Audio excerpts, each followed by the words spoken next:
గట్టిగా నోరుతో పిలాలి, పిలిస్తేనే పరిగెట్టుకొస్తాడు తండ్రి.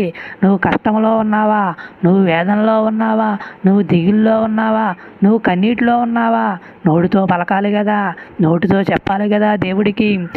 అడిగితేనే కానీ అమ్మన్న అన్నం పెట్టదు అనే మాట మనకి అనేక సార్లు మనందరం ఆలకించిన వారమే.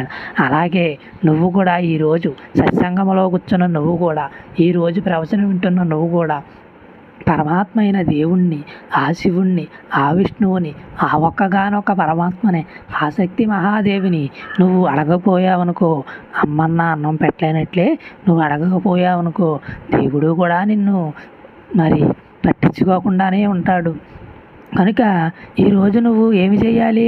నోటితో పలకాలి, దేవా నాకు ఈ బాధ ఉంది, శివ నాకు ఈ కష్టం ఉంది, పరమాత్మ నాకు ఇదిగో ఈ దిగులు ఉంది, నేను అప్పుల్లో మునిగిపోయాను, నేను